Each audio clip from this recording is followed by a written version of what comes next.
আমি ইংলিশে পড়তে পারি, লিখতে পারি কিন্তু বলতে পারি না। আমি ইংলিশে অনেক দুর্বল। আমি ইংলিশে কথা বলতে অনেক ভয় পাই। আমার কনফিডেন্স লেভেল লো হয়ে যায়। আমি ইংলিশের কিচ্ছু জানি না। আমার বেসিক অনেক দুর্বল। এবং সবচেয়ে আরও কমন প্রশ্ন হচ্ছে, আমি ইংলিশে কথা বলতে চাই কিন্তু আমি কোথা থেকে শুরু করব? এমন অবস্থা যদি তোমার হয়ে থাকে তাহলে এই ভিডিওটি তোমার জন্য। এই ভিডিওতে আমরা আলোচনা করব যে ইংলিশে কথা বলার জন্য তোমাকে কোথা থেকে শুরু করতে হবে। তুমি যদি একজন জিরো লেভেলের স্টুডেন্ট হয়ে থাকো তাহলে তোমাকে কোথা থেকে শুরু করতে হবে। তুমি যদি মিড লেভেল এবং অ্যাডভান্স লেভেলের স্টুডেন্ট হয়ে থাকো তাহলে তোমাকে কোথা থেকে শুরু করতে হবে ইংলিশে কথা বলার জন্য, এবং কোন কোন টপিকগুলো তোমাকে কভার করতে হবে প্রপারলি, সেইগুলো আজকে আমরা আলোচনা করব বিস্তারিতভাবে। সো এই ভিডিওটি শুরু থেকে শেষ অবধি দেখার ট্রাই করো, তুমি তাহলে বুঝতে পারবে তোমাকে কোন বিষয়গুলোর উপর জোর দিতে হবে ইংলিশে ফ্লুয়েন্টলি কথা বলার জন্য। ওকে ডি স্টুডেন্ট, তাহলে চলো প্রপারলি ভিডিওটি শুরু করি।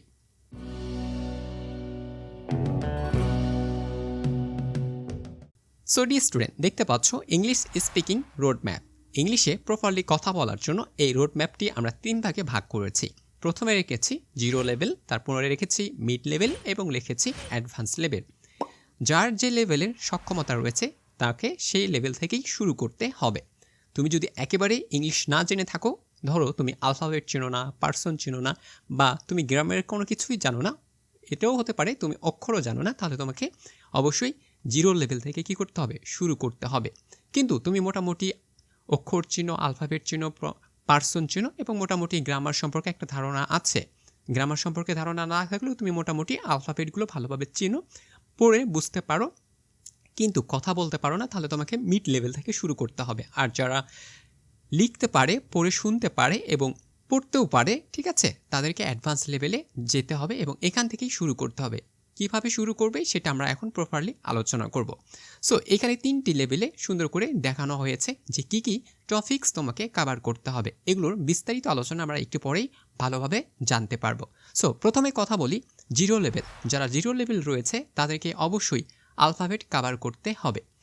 তাকে অবশ্যই বেসিক প্রোনাউন্সিয়েশন অর্থাৎ ফনেটিক্স ভালো করে জানতে হবে। সো ফনেটিক্স কি, এটার বিস্তারিত অবশ্যই তোমরা পাবা একটু পরে। তারপর তাকে জানতে হবে স্মল ওয়ার্ড কীভাবে তৈরি করতে হয়, ডেইলি ওয়ার্ডস কীভাবে পড়তে হয়, তারপরে সাবজেক্ট সম্পর্কে আইডিয়া নিতে হবে এবং ওয়ার্ড রিডিং প্র্যাকটিস নিয়মিত করতে হবে। সো বেসিক ফাউন্ডেশনটা এখান থেকেই তৈরি হবে। যাদের বেসিক একেবারে দুর্বল, যারা একেবারে ইংলিশের কিছু জানে না, এ টু জেড তথ্য কিছু জানে না, তাদেরকে এই জিরো লেভেল থেকে শুরু করতে হবে এবং এই কয়েকটা টপিক কিন্তু তাকে কভার করতে হবে। সো এই টপিকটা কতদিনের ভিতর কভার করতে হবে, সো এটা নির্ভর করে যে স্টুডেন্ট রয়েছে তার উপর। সে যদি ভালোভাবে একদিনেও কভার করতে পারে তাহলে সে কভার করতে পারবে, কিন্তু মনে রাখতে হবে একদিনে কোনো কিছু কভার করা সম্ভব না। যদি সম্ভব হয় কিন্তু সেটা ভুলে যাওয়ার প্রবাবিলিটি বেশি থাকে। সো এই জন্য বলবো অত্যন্ত এই জিরো লেভেলে যারা রয়েছে তাদেরকে মোটামুটি 2 সপ্তাহ থেকে 1 মাসের মতো এটা কভার করতে হবে। এতে করে বেসিকটা খুব ভালোভাবে আয়ত্তে নিয়ে আসতে পারবে, বেসিকটা অনেক স্ট্রং হবে এবং যে কোনো বিষয় সে সহজে ক্যাচ করতে পারবে। এই জন্য বলবো অবশ্যই যারা জিরো লেভেলে রয়েছে তাদেরকে এখানে ভালো করে সময় দিতে হবে। মনে রাখতে হবে ভিত্তি যত ভালো হবে তত বিল্ডিংটা অনেক মজবুত এবং শক্ত হবে, ঠিক আছে? ওকে, সো যারা মিড লেভেলে রয়েছে তাদের কী কী বিষয় কভার করতে হবে? অবশ্যই বেসিক তো থাকবেই, তাদের প্রথম প্রায়োরিটি বেসিক থাকবে। তারপরে তাকে অবশ্যই সেন্টেন্স স্ট্রাকচার বা ফরমেশনগুলো ভালোভাবে আয়ত্তে নিয়ে আসতে হবে। প্রেজেন্ট টেন্স জানতে হবে, পাস্ট টেন্স এবং কন্টিনিউয়াস টেন্সগুলো ভালো করে আয়ত্তে নিয়ে আসতে হবে।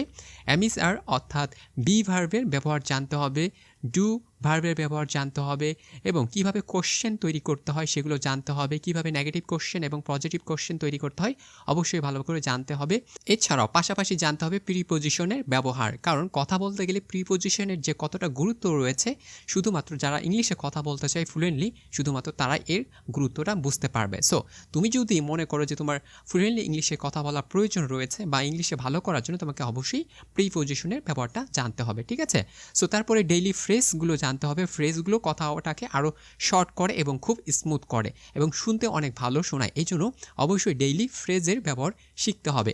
তারপরে বেসিক স্পিকিং প্র্যাকটিস করতে হবে নিয়মিত কনসিস্টেন্সি ধরে রাখার জন্য। আজকে করলাম কালকে করছি না বা পরের দিন করছি না আবার শুরু করছি, এরকম করলে হবে না। অবশ্যই কনসিস্টেন্সি কাজ করে যেতে হবে। তুমি যেটাই করো না কেন অবশ্যই সেটাকে কনসিস্টেন্সলি করে যেতে হবে, তাহলে তুমি ভালো কিছু করতে পারবে। সো তারপরে সেলফ টক প্র্যাকটিস করতে হবে। সেলফ টক বলতে শ্যাডো প্র্যাকটিস করতে হবে, অর্থাৎ কেউ বলছে সেটা শুনে শুনে বলা অথবা রিপিট করে বলা অথবা আয়নার সামনে দাঁড়িয়েও নিজের কথা নিজেই শোনা এবং বলা এবং নিজের মুখে উচ্চারণটা নিজের কান অবধি শোনা, এটাকে আমরা শ্যাডো প্র্যাকটিস বলছি। ঠিক আছে, তারপর সিম্পল কনভারসেশনগুলো নিয়মিত চালিয়ে যেতে হবে, তাহলে ভালো কিছু করা সম্ভব। ওকে, এরপর আমরা যারা অ্যাডভান্স লেভেলে রয়েছে তারা কীভাবে ফ্লুয়েন্টলি এবং প্রফেশনালি কথা বলতে পারে ইংলিশে, সেটাকে কভার করার জন্য আমাকে এই টপিকসগুলো ভালো করে আয়ত্তে নিয়ে আসতে হবে। তার জন্য অবশ্যই পারফেক্ট টেন্সের ব্যবহার শিখতে হবে। মনে রাখতে হবে নেটিভ স্পিকারদের মতো কথা বলতে চাইলে অবশ্যই পারফেক্ট টেন্সকে গুরুত্ব দিতে হবে, প্যাসিভ ভয়েসকে গুরুত্ব দিতে হবে, কন্ডিশনাল সেন্টেন্সকে গুরুত্ব দিতে হবে, কারণ অনেক সময় কন্ডিশন অনুযায়ী কথা বলতে হয় এবং শর্ত জুড়ে আমরা অনেক সময় কথা বলে থাকি, বা নেটিভ স্পিকাররা কিন্তু শর্টকাট ওয়েতে কথা বলে কিন্তু তারা শর্ত জুড়ে দেয়। সো তাদের মতো করে যদি কথা বলতে চাই তাহলে অবশ্যই আমাকে কন্ডিশন ভালো করে জানতে হবে। তারপরে রিপোর্টেড স্পিচগুলো ভালো করে আয়ত্তে নিয়ে আসতে হবে। মডাল ভার্বের প্রচুর ব্যবহার রয়েছে, ভালো করে আয়ত্তে নিতে পারলেই অনেক সময় ভালো করে ইংলিশে কথা বলা যায়। সো মডাল ভার্বের গুরুত্ব অনেক রয়েছে। তারপরে কমপ্লেক্স সেন্টেন্স ভালো করে জানতে হবে, রিলেটিভ ক্লোজেস ভালো করে পড়তে হবে, জানতে হবে এবং ব্যবহার করতে হবে। তারপরে কানেক্টর, সো পূর্বে যেমন আমরা প্রিপোজিশনের নিয়ে কথাটা বললাম, ঠিক তেমনই ইংলিশে ভালো করে কথা বলার জন্য কানেক্টরের প্রয়োজন রয়েছে। এরপর আমাদের ভোকাবুলারি আপডেট করতে হবে, সবচেয়ে গুরুত্বপূর্ণ এটা হচ্ছে ভোকাবুলারি আপডেট করতে হবে। ওই যে শৈশবে বা কৈশোরে আমরা যা কিছু শিখেছিলাম ওগুলো দিয়ে কথা না বলে আমাকে আপডেট হইতে হবে, অর্থাৎ যেগুলো স্মল ওয়ার্ড ছিল সেগুলোকে আমাকে ডাবল ওয়ার্ডে নিতে হবে, ট্রিপল ওয়ার্ডে নিতে হবে, অর্থাৎ বড় বড় ওয়ার্ডগুলো শিখতে হবে এবং কিভাবে পোলাইটলি কথা বলা যায় সেই ওয়ার্ডগুলো শিখতে হবে। সো এটা নিয়েও আমরা বিস্তারিত আলোচনা করবো একটু পরে, তাহলে তুমি সেখান থেকে ক্যাচ করতে পারবে। তারপরে ফ্রেজ ভালো করে জানতে হবে এবং কলেকশনগুলো ভালো করে জানতে হবে যদি ফ্লুয়েন্টলি ইংলিশে কথা বলতে চাই। সো ডিয়ার স্টুডেন্ট, আশা করি বুঝতে পেরেছো। তাহলে তুমি বুঝে নাও তুমি কোন লেভেলে রয়েছো, সেখান থেকে তোমার ইংলিশ জার্নিটা তুমি স্টার্ট করতে পারো। তুমি যদি মনে করো তুমি 0 লেভেল, তাহলে শুরু করে দাও আজ থেকেই। 0 লেভেলে তোমাকে কী কভার করতে হবে এগুলো নোট করে নাও, এবং মিড লেভেল হলে কী পড়তে হবে এগুলো নোট করে নাও, এবং অ্যাডভান্স লেভেলে যদি হয়ে থাকে তাহলে তোমাকে কী পড়তে হবে এগুলো সম্পূর্ণ একেবারে নোট করে নাও। এবার আমরা বিস্তারিত আলোচনা করব এবং খুব সহজে বুঝে দেবো যে ইংলিশে কথা বলার জন্য কিভাবে তোমাকে প্র্যাকটিস করতে হবে এবং কিভাবে নিজেকে কনসিস্টেন্সি ধরে রাখার জন্য এগুলো ব্যবহার করতে হয় বাস্তব জীবনে। ঠিক আছে, ওকে, তাহলে চলো আমরা ভিডিওটি আরও প্রপারলি শুরু করি। ওকে স্টুডেন্ট, 0 লেভেল একদম শুরু থেকে যারা কিচ্ছু জানে না তাদেরকে অবশ্যই এখান থেকে শুরু করতে হবে। সো এখানে শুরু যে করবে তাদের তো অবশ্যই একটা উদ্দেশ্য আছে। এখানকার উদ্দেশ্যটা হচ্ছে ইংরেজি চিনতে পারা, পড়তে পারা এবং শব্দগুলো শুনে শুনে বুঝতে পারার মতো একটা ক্যাপাবিলিটি অর্জন করা। সো এটাই হচ্ছে 0 লেভেলের একমাত্র উদ্দেশ্য। সো এই উদ্দেশ্য অর্জন করার জন্য তোমাকে কী করতে হবে এগুলো আমরা এখন ধাপে ধাপে স্টেপ বাই স্টেপ বুঝে নেওয়ার চেষ্টা করি। সো নাম্বার 1, প্রথমে আমাকে ভালো করে আলফাবেট সম্পর্কে জানতে হবে। আলফাবেট বলতে কি বোঝায়? আলফাবেট বলতে কি বোঝাচ্ছে? আলফাবেট বলতে এখানে অক্ষরগুলো বোঝাচ্ছে, অর্থাৎ ইংলিশে কথা বলার জন্য 26টি লেটারের প্রয়োজন হয়। এই যে লেটারগুলো রয়েছে এই লেটারগুলো ভালোভাবে চিনতে হবে, বুঝতে হবে কোন লেটার কোথায় ব্যবহার করতে হয়, কখন ব্যবহার করতে হয় এগুলো জানতে হবে। প্লাস এইটার আমাকে কি করতে হবে, মোটামুটি একটা উচ্চারণ জানতে হবে প্রপারলি। স্পিকিং করার জন্য অবশ্যই সেটার আগে জানতে হবে যে তুমি কোন ওয়ার্ডটা বা কোন শব্দটা ব্যবহার করতে চাচ্ছ, কোন লেটারটা ব্যবহার করতে চাচ্ছ। এই জন্য অবশ্যই পড়ে বুঝতে হবে, শুনে বুঝতে হবে, এই জন্য অবশ্যই আলফাবেটকে গুরুত্ব দিতে হবে। সো ইংরেজি ভিত্তি যদি তৈরি করতে চাই আলফাবেটের গুরুত্ব অপরিসীম। সো কীভাবে শুরু করব? বড় হাতের এবং ছোট হাতের আলফাবেট যেগুলো রয়েছে অবশ্যই এগুলো প্র্যাকটিস করতে হবে খুব ভালো করে, যাতে করে পরবর্তীতে ইংলিশ শেখার জন্য বা ইংলিশ জার্নিতে কোনো ধরনের প্রবলেম ক্রিয়েট না করে।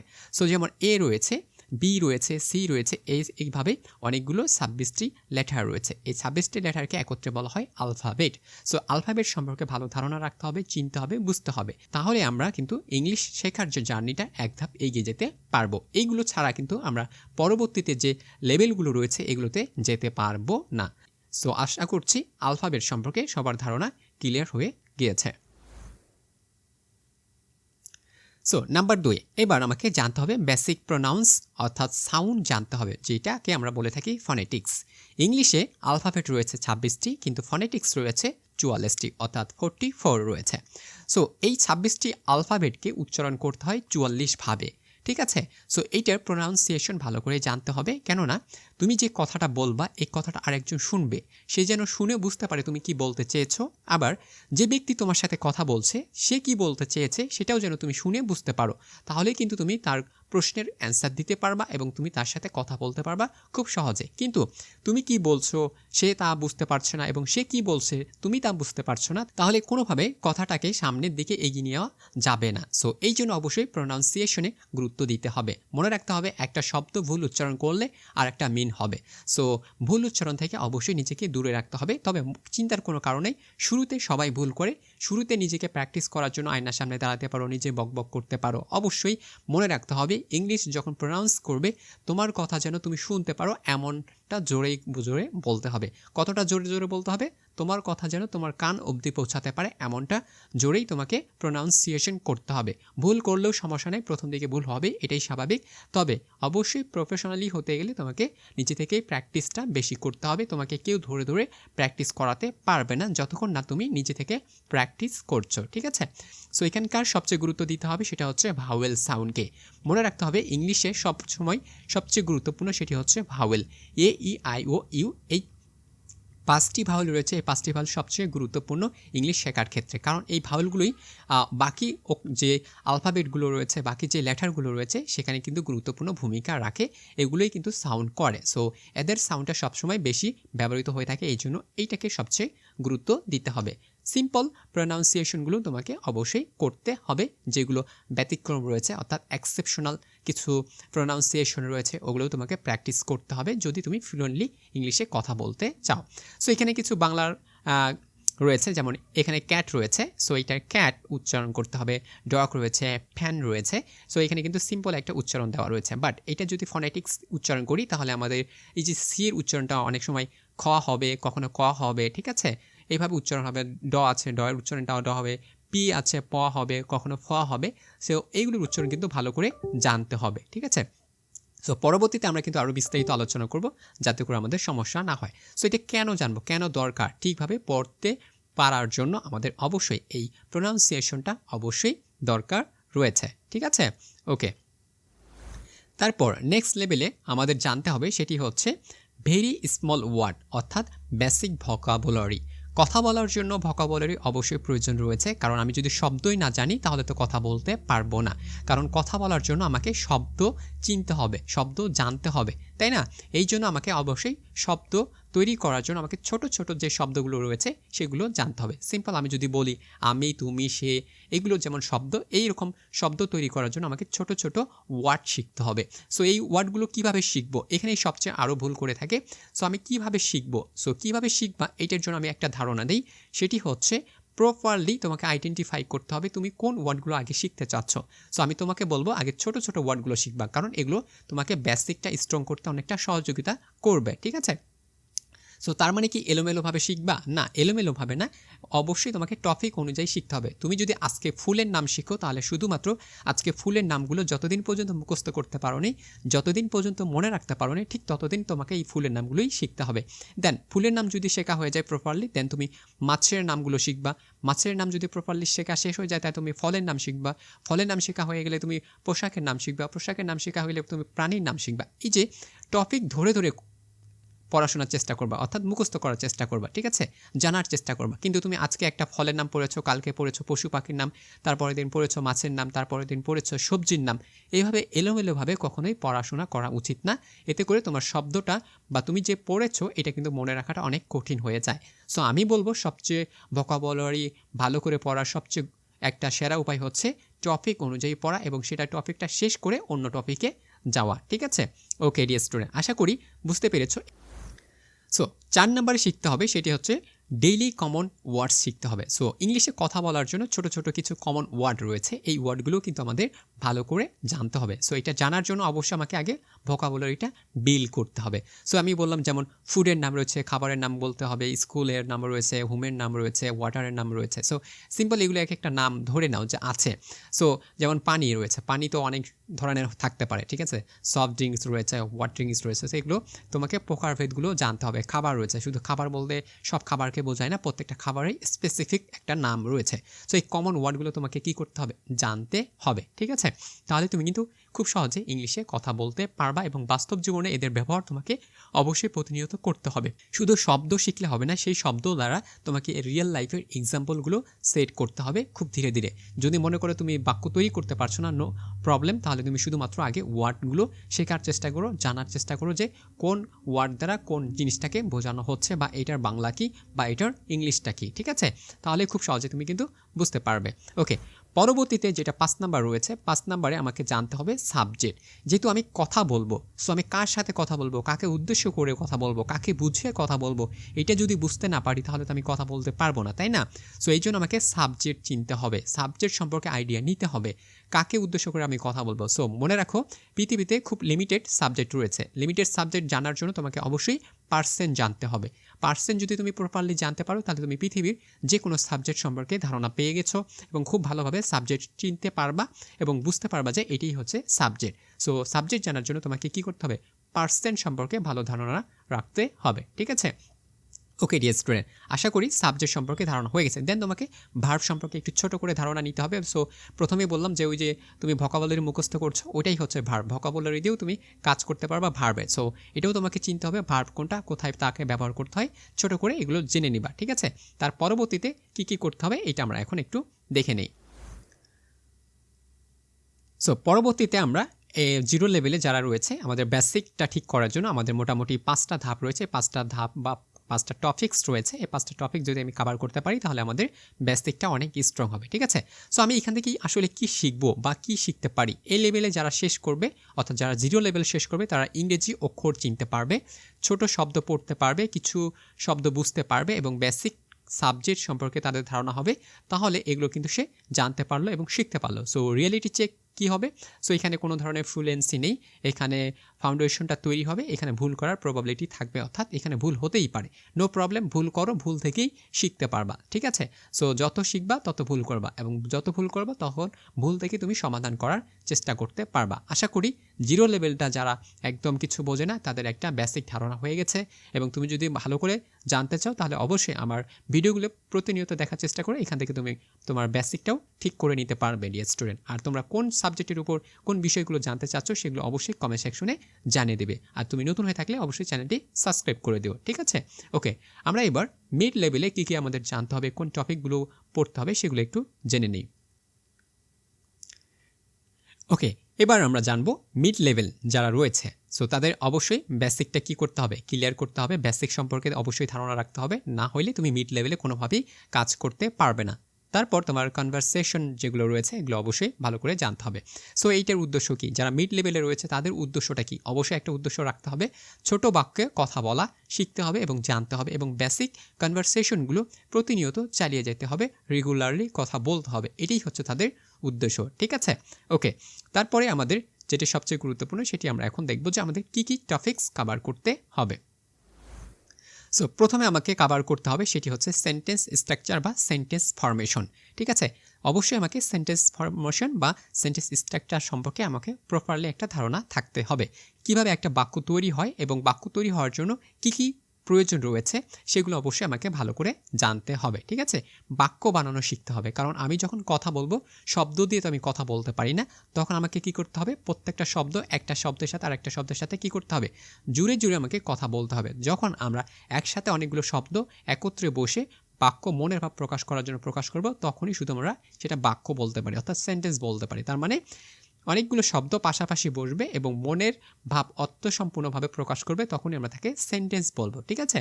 তার আগে কিন্তু বলতে পারবো না, কারণ শব্দ যে কোনো জায়গায় বসতে পারে। তুমি যদি এলোমেলোভাবে শব্দ বসাও তাহলে কিন্তু একটা বাক্য হবে না। বাক্য হওয়ার জন্য একটা অর্থবোধক শব্দ পাশাপাশি বসতে হবে, এলোমেলোভাবে বসলে কোনোভাবেই আমরা তাকে বাক্য বলতে পারি না, ঠিক আছে?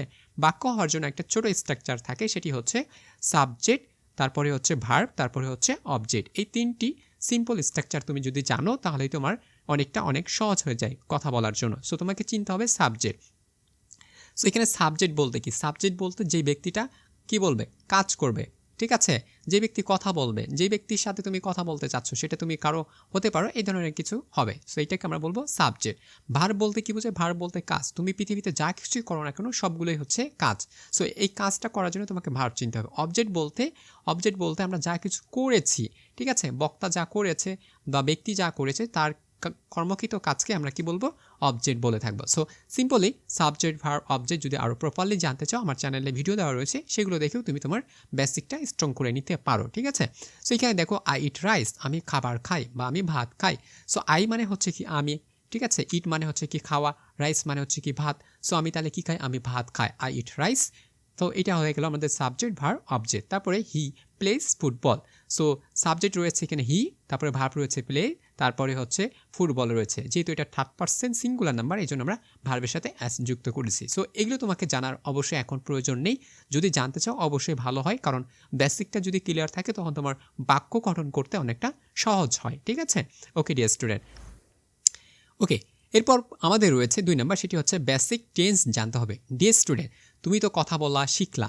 অর্থাৎ বাক্য তৈরি করা শিখছো কিন্তু কখন কোন কথাটা বলতে হবে কোন সময়ে বলতে হবে এটা তুমি জানো না এই জন্য তোমাকে জানতে হবে টেন্স তুমি সকালে কোন কথা বলবা দুপুরে কোন কথা বলবা রাত্রেবেলা কোন কথাটা বলবা এটার জন্য তোমাকে জানতে হবে টেন্স অথবা তুমি আজকে যে কথাটা বলেছো কালকে কি সেটা কথা বলতে পারবা নাকি পরবর্তীতে যে কথাটা বলেছিলা সেটাই বলতে পারবা এটার জন্য জানার জন্য তোমাকে জানতে হবে টেন্স সো টেন্স মানে হচ্ছে সময়ের পরিবর্তন সময় পরিবর্তন হলে আমাদের বাক্যেরও কি হয়ে যাবে পরিবর্তন হবে অর্থাৎ ভার পরিবর্তন হবে সো দৈনন্দিন কথা বলার জন্য অবশ্যই ভালো করে টেন্স জানতে হবে সো টেন্স রয়েছে 12টার মধ্যে তোমাকে 12টা জানতে হবে না মোটামুটি তোমার বেসিক একটা স্ট্রং করার জন্য তোমাকে অবশ্যই কয়টা 3টা টেন্স সম্পর্কে একদম ক্লিয়ার ধারণা থাকতে হবে তাহলেই তুমি প্রপারলি ইংলিশে কথা বলতে পারবা ঠিক আছে সো কোন টেন্সগুলো জানতে হবে প্রেজেন্ট সিম্পল টেন্স জানতে হবে প্রেজেন্ট কন্টিনিউয়াস টেন্স জানতে হবে পাস্ট সিম্পল টেন্স তোমাকে আগে বেসিক ঠিক করার জন্য জানতে হবে এই সেন্টেন্সগুলোই সবচেয়ে বেশি ব্যবহার করা হয়ে থাকে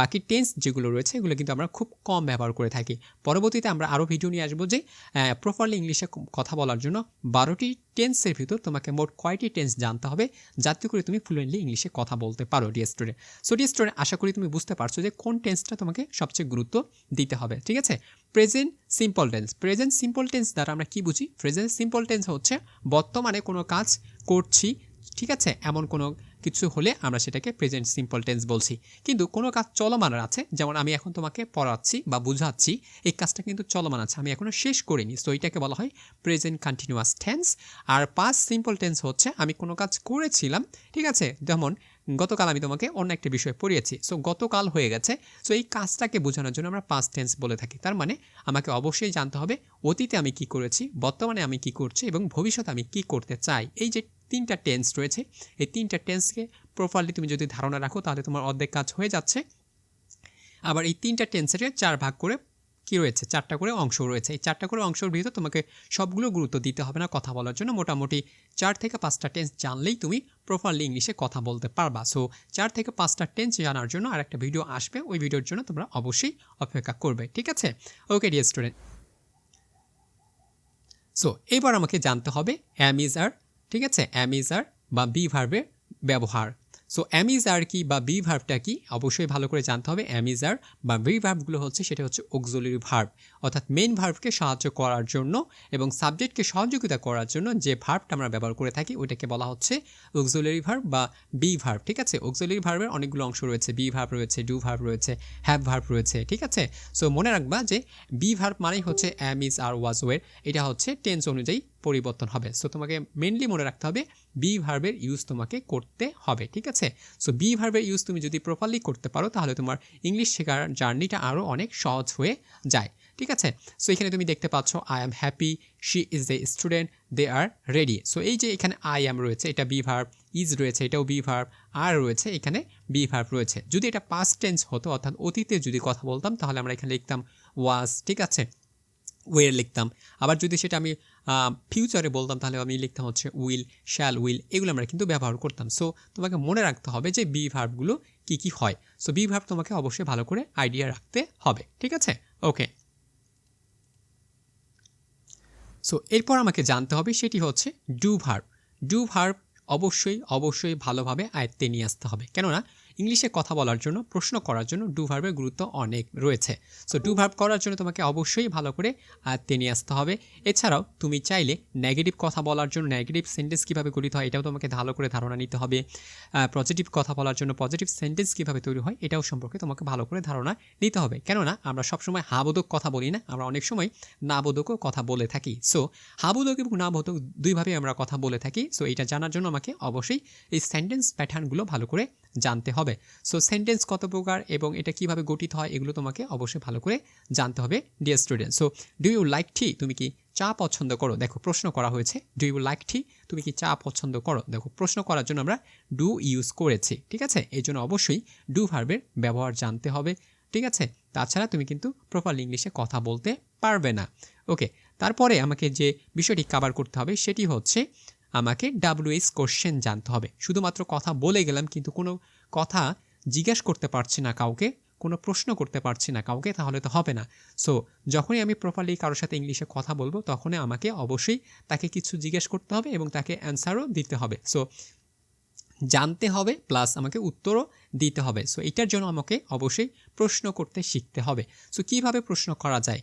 অনেকভাবেই প্রশ্ন করা যায়। একটা WH কোশ্চেন দিয়েও করা যায়, অক্সিলিয়ারি ভার্ব দিয়েও প্রশ্ন করা যায়, তারপরে ট্যাগ কোশ্চেন করেও প্রশ্ন করা যায়। সো কীভাবে প্রশ্ন করা যায় এগুলো তোমাকে প্রপারলি জানতে হবে। সো বেসিক্যালি ধারণা থাকতে হবে WH কোশ্চেন সম্পর্কে, কোথায় কোন শব্দটা ব্যবহার করে প্রশ্ন করা যায়, প্রশ্ন করার জন্য কী কী ব্যবহার করতে হয়, কতগুলো ওয়ার্ড আছে প্রশ্ন করার জন্য, এই সম্পর্কে অবশ্যই প্রপারলি ধারণা রাখতে হবে। আমি এখানে কয়েকটি মাত্র ওয়ার্ড ব্যবহার করেছি যেগুলো আমরা সবসময় ব্যবহার করে থাকি, যেমন হোয়াট মানে হচ্ছে কি, ওয়াই মানে হচ্ছে কেন, হাউ মানে হচ্ছে কীভাবে, ওয়ার মানে হচ্ছে কোথায়। সো এগুলো দিয়ে আমরা কিন্তু বাক্য গঠন করেছি। যেমন হোয়াট ডু ইউ ওয়ান্ট, তুমি কি চাও, where are you late, sorry why are you late, তুমি কেন লেট করেছো, হাউ আর ইউ, তুমি কেমন আছো। সো এইভাবে প্রশ্ন করা শিখতে হবে। প্রশ্ন করলেই তুমি অ্যান্সার পাবা, তখন তুমি আরও বাক্যটাকে কী করতে পারবা, অথবা তোমাদের যে দৈনন্দিন যে কথাটা রয়েছে সেটাকে তুমি আরও পরবর্তীতে বড় করতে পারবা। যদি প্রশ্ন না করতে পারো, শুধুমাত্র হাই হ্যালো বলেই তোমার কথাটাকে ওখানেই শেষ করে দিতে হবে। সো প্রশ্ন করতে অবশ্যই শিখতে হবে ডিয়ার স্টুডেন্ট। ওকে, এরপরে আমাদের যে টপিকটা কভার করতে হবে সেটি হচ্ছে আমাকে বেসিক প্রিপজিশন জানতে হবে। আবারও বলছি, বেসিক প্রিপজিশন জানতে হবে। এতক্ষণ আমরা যে কথাগুলো বললাম সেই কথাগুলো শুধুমাত্র একটা করে শব্দ হচ্ছে, একটা করে বাক্য হচ্ছে, বাট একটা বাক্যের সাথে একটা শব্দের সাথে যখন আমরা আরেকটা শব্দকে যুক্ত করব তখন ওই শব্দটাকে যুক্ত করার জন্য আমাকে প্রিপজিশন জানতে হবে। এতে কি হয়, কথাটা আরও স্মুথ শোনায়। ফ্লুয়েন্টলি হতে গেলে আমাকে কী করতে হবে, প্রিপজিশন জানতে হবে। পলাইটলি কথা বলতে গেলে প্রিপজিশন জানতে হবে। ভদ্রতা প্রকাশ করার জন্য প্রিপজিশন জানতে হবে। যদি আমি প্রিপজিশন না জানি তাহলে আমার বাক্যটা স্বয়ংসম্পূর্ণ হয় না। হয়তো বা বাক্য তৈরি হয়ে যাবে কিন্তু ওই বাক্যটার একটা গুরুত্বপূর্ণ অর্থ মিন করতে পারবে না। এই জন্য আমাকে অবশ্যই প্রিপজিশনগুলো জানতে হবে। বেসিক প্রিপজিশনগুলো তুমি জানতে পারো, ইনের ব্যবহার, অনের ব্যবহার, ঠিক আছে, তারপরে আপের ব্যবহার, অ্যাটের ব্যবহার, টু এর ব্যবহার, এগুলো তোমাকে বেসিক প্রিপজিশনগুলো জানতে হবে। যদি তারপরে তুমি এগুলো কভার করতে পারো, পরবর্তীতে তোমার প্রয়োজন অনুযায়ী তুমি প্রিপজিশনের ভান্ডারটাকে আরও বাড়িয়ে নিতে পারো ডিয়ার স্টুডেন্ট। সো অবশ্যই তোমাকে প্রিপজিশন জানতে হবে। যেমন ইন দ্য রুম, সো রুমের ভিতরে, ঠিক আছে, ইন দ্য রুম বলতে রুমের ভিতরে রয়েছে ওয়ান টেবিল, তার মানে টেবিলের উপরে আছে, অ্যাট হোম অর্থাৎ বাড়িতে আছে। তো যদি বলতাম যে হোম মানে বাড়ি, তো তাহলে কেমন হতো? তারপরে যদি বলতাম দ্য টেবিল, সো কেমন হতো? সো এই ক্ষেত্রে তোমাকে অবশ্যই মনে রাখতে হবে যে প্রিপজিশন একটা বাক্যে অনেকটা গুরুত্বপূর্ণ অর্থ বহন করে থাকে ডিয়ার স্টুডেন্ট। ওকে, এরপর আমাকে জানতে হবে ডেইলি ফ্রেজ বা real speaking tools. So daily ফ্রেজগুলো আমাকে কেন জানতে হবে ডিয়ার স্টুডেন্ট? দেখো, আমরা যখন কথা বলি জেনারেলি তখন কিন্তু আমরা অনেক সময় অনেক বাক্য ইউজ করে বা অনেক স্ট্রাকচার ইউজ করতেছি, তো দেখা যাচ্ছে অনেক সময় লেগে যাচ্ছে। ওই সময়টাকে শর্ট করার জন্য বা সহজে কথা বলার জন্য আমাকে ছোট ছোট ফ্রেজ জানতে হবে। এতে করে কি হবে, কথাটা আমি আরও স্মুথলি বলতে পারবো, খুব সহজে বলতে পারবো। আমাকে বেশি প্রেশার নিতে হবে না বা বেশি ওয়ার্ড ব্যবহার করতে হবে না, ঠিক আছে? ছোট কথায় আমি অনেকটা বড় মিন করে নিতে পারবো। সো আমাকে এগুলো কি করতে হবে, ফ্রেজগুলো মুখস্থ করতে হবে ডিয়ার স্টুডেন্ট। মুখস্থ ছাড়া কোনো উপায় নেই, তুমি কোনোভাবে এই ফ্রেজগুলো বলতে পারবে না, ঠিক আছে? এই জন্য অবশ্যই মুখস্থ করতে হবে। শুধু মুখস্থ করলে হবে না, এটাকে প্রাত্যহিক জীবনে ব্যবহার করা শিখতে হবে। যেমন আই ডোন্ট নো, আমি জানি না। সো নো মানে হচ্ছে জানা, সো আমি জানি না। আই ডোন্ট নো রয়েছে কি, আমি রয়েছে আই এম রেডি, আমি প্রস্তুত রয়েছি। নো প্রবলেম, তারপরে হচ্ছে wait a moment, I have no idea. এরকম ছোট ছোট ফ্রেজগুলো তোমাকে জানতে হবে, ঠিক আছে? তাহলে তুমি খুব সহজে ইংলিশে কথা বলতে পারবা। সো ফ্রেজ নিয়ে আমার ইতিমধ্যে একটা ভিডিও আপলোড হয়ে গেছে, ওইটা তুমি দেখো, তাহলে তুমি আরও ফ্রেজ সম্পর্কে অনেকটা ক্লিয়ার হয়ে যাবা যে ফ্রেজ আসলে কোথায় ব্যবহার করা হয়, কিভাবে ব্যবহার করা হচ্ছে, কেন ব্যবহার করবা, একটা বাক্যের ভিতরে ফ্রেজের গুরুত্ব কতটুকু প্রপারলি জানতে পারবা ডিয়ার স্টুডেন্ট। ওকে, এরপর আমাকে জানতে হবে যে মিড লেভেলে আমরা কী কী শিখলাম, এখানে কেন আমরা বা এটার গুরুত্ব দিব। সো মিড লেভেল শেষ করার পর আমরা শিখব ছোট ছোট বাক্য কথা বলতে পারবো, নিজের পরিচয় দিতে পারবো, প্রশ্ন করতে পারবো এবং বেসিক কনভারসেশনগুলো চালিয়ে যেতে পারবো। সো যাদের মিড লেভেলের সমস্যা আছে বা মিড লেভেল থেকে আরও অ্যাডভান্স লেভেলে যেতে চাই, সো তাদেরকে অবশ্যই মিড লেভেলের এই টপিকগুলোকে কাভার করে নিতে হবে ডিয়ার স্টুডেন্ট। সো তোমার কি মনে হচ্ছে তুমি যদি কাভার করতে পারো তাহলে তুমি এখান থেকে আউটকাম বা তোমার রিয়েলিটি চেকটা কি হবে, রিয়েলিটি চেক হবে সেটি হচ্ছে তুমি ভুল হবে তবে ভুল থেকে শিখতে পারবা, স্লো হবে অর্থাৎ তুমি ধীরে ধীরে কথা বলতে পারবা, সমস্যা নেই, পরবর্তীতে তোমার যতটা প্র্যাকটিস থাকবে তত তুমি ফ্লুয়েন্টলি কথা বলতে পারবা, কিন্তু শুরু হয়ে যাবে স্পিকিং অর্থাৎ তুমি প্রপারলি কথা বলতে পারবা। মনে রাখতে হবে আজকে যেটা ভুল করেছো আগামীকাল সেটা সমাধান দিয়ে তুমি প্রতিনিয়ত যদি এইভাবে সমাধান করতে থাকো, প্র্যাকটিস করতে থাকো, যত প্র্যাকটিস করবা তত ফ্লুয়েন্টলি ইংলিশে কথা বলতে পারবা। কেউ প্রথমত ফ্লুয়েন্টলি ইংলিশে কথা বলতে পারে না যদি তার প্র্যাকটিস না থাকে। দেখো তুমি যদি কথাই না বলো তাহলে তোমার মুখের জড়তা কাটবে না, মুখের জড়তা যদি না কাটে তাহলে তুমি তোমার যখন যে শব্দটা প্রয়োজন, যখন যে বাক্যটা বলার প্রয়োজন ছিল তুমি সেই বাক্যটা ঠিকভাবে বলতে পারবে না। অর্থাৎ মনে আসছে কিন্তু বলতে পারছো না, মুখে আসছে না, এমনও হতে পারে। আবার দেখা যাচ্ছে তুমি মুখেও নিয়ে আসছো কিন্তু ওটা উচ্চারণ করতে গিয়ে তোমার ভুল উচ্চারণ হয়ে যাচ্ছে। সো এইটা থেকে উদ্ধার করার জন্য তোমাকে প্র্যাকটিস করতে হবে ডিয়ার স্টুডেন্ট, ঠিক আছে? ওকে, এরপর আমরা দেখব অ্যাডভান্স লেভেলে যারা শিখতে চায় তাদের কি কি শিখতে হবে। সো ডিয়ার স্টুডেন্ট, অ্যাডভান্স লেভেলে যারা শিখতে চাচ্ছে তাদের কি করতে হবে? অ্যাডভান্স থেকে প্রপারলি প্রফেশনালি হতে গেলে তোমাকে কি করতে হবে? অবশ্যই কি করতে হবে? প্র্যাকটিসের গুরুত্ব অনেক রয়েছে। প্র্যাকটিস ছাড়া কখনো প্রফেশনালি কি করা যাবে না, কথা বলা যাবে না বা ফ্লুয়েন্টলি ইংলিশে কথা বলা যায় না। যত প্র্যাকটিস তত ফ্লুয়েন্টলি হবে এবং প্রফেশনাল হবে। সো এটার উদ্দেশ্যই হচ্ছে সাবলীলভাবে কথা বলা প্লাস জটিল বাক্য প্লাস প্রফেশনাল ইংলিশ যে বাক্যগুলো রয়েছে এগুলো শেখা এবং এগুলো প্রাত্যহিক জীবনে ব্যবহার করা। সো এটাই হচ্ছে আমাদের অ্যাডভান্স লেভেলের উদ্দেশ্য। সো এইটাকে কাভার করার জন্য আমাকে কী কী টপিক সম্পর্কে ভালো ধারণা রাখতে হবে? সো সেটি হচ্ছে আমাকে প্রথমত সেটি কী করতে হবে? Perfect tense. আমি আগেই বলেছি পারফেক্ট টেন্স সম্পর্কে ভালো ধারণা রাখতে হবে।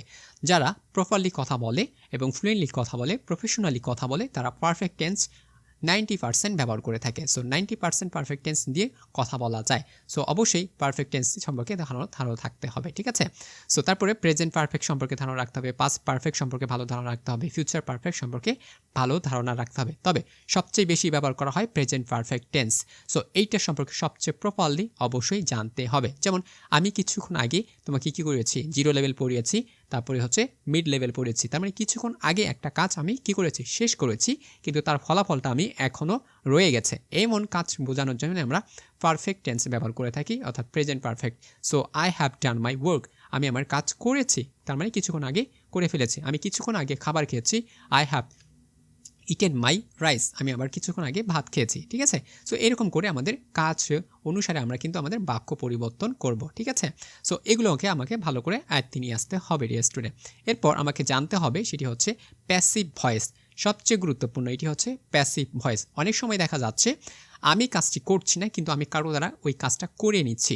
যেমন তখন আমরা কিন্তু স্যালুনে যাই, সো স্যালুনে গিয়ে আমরা কিন্তু আমাদের নিজের চুল নিজে কাটি না, তখন কারো দ্বারা কাটিয়ে নেই। সো এই যে কারো দ্বারা কাটিয়ে নিচ্ছি, কাজটা কিন্তু আমি করছি না, কেউ করছে, তখন যে ওই ক্ষেত্রে আমরা কোন ধরনের বাক্য ব্যবহার করব? তখন আমাকে অবশ্যই প্যাসিভ ভয়েসে বাক্য ব্যবহার করতে হবে। অনেক সময় আমরা খাবার খাই কিন্তু খাবারটা আমরা রান্না করি না, রান্না করা হয়, কেউ না কেউ রান্নাটা করছে। সো কে করছে তাকে বোঝানোর জন্য আমরা তখন প্যাসিভ ব্যবহার করব। সো আমরা অনেক সময় গাড়িতে করে যাই, সো আমি নিজে গাড়ি চালাচ্ছি না, ওই সময় কেউ না কেউ গাড়ি চালাচ্ছে। সো ওই সময় আমাকে ব্যবহার করার জন্য আমাকে প্যাসিভ ভয়েসটা ব্যবহার করতে হবে। সো ডিয়ার স্টুডেন্ট, অবশ্যই মনে রাখতে হবে যখন তুমি কোনো কাজ করছো কিন্তু কে করছে এইটা বিষয় না, কি করা হচ্ছে ওই গুরুত্বপূর্ণ ওইটি বিষয়, সেটি তোমাকে প্রকাশ করার জন্য প্যাসিভের গুরুত্ব রয়েছে ডিয়ার স্টুডেন্ট। যেমন ধরো হি রাইটস এ লেটার, সে একটা লেটার লেখে, বাট এই বাক্যটাকে প্রকাশ করার জন্য আমরা কী করব?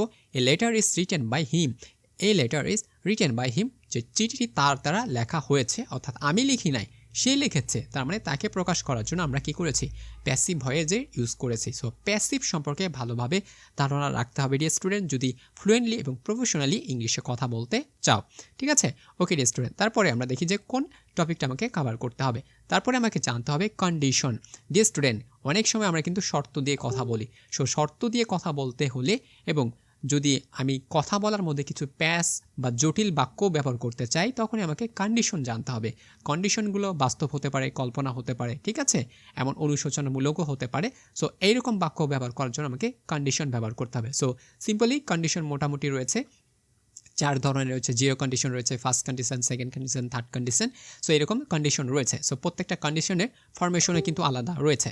সো প্রত্যেকটা ফরমেশন তোমাকে অবশ্যই ভালো করে জানতে হবে যে কোন কন্ডিশন কখন ব্যবহার করা হয়, কেন ব্যবহার করা হচ্ছে, না করলে কি হবে, এমন তথ্যগুলো তোমাকে ভালো করে প্রপারলি জানতে হবে ডিয়ার স্টুডেন্ট। ঠিক আছে, খুব সহজ, কন্ডিশন অনেক সহজ, পড়তে পারলেই অনেক সহজ, না পড়তে পারলে অনেকটা কঠিন মনে হয়ে যায়। এবং মনে রাখতে হবে, শুধু পড়লেই হবে না, প্রয়োজন অনুসারে সেটাকে মনে করতে হবে, এবং সেই মনে করলেই হবে না, সেটাকে আবার ডেলিভার করতে হবে ডিয়ার স্টুডেন্ট। তাহলেই তুমি প্রপারলি ইংলিশে কথা বলতে পারবা।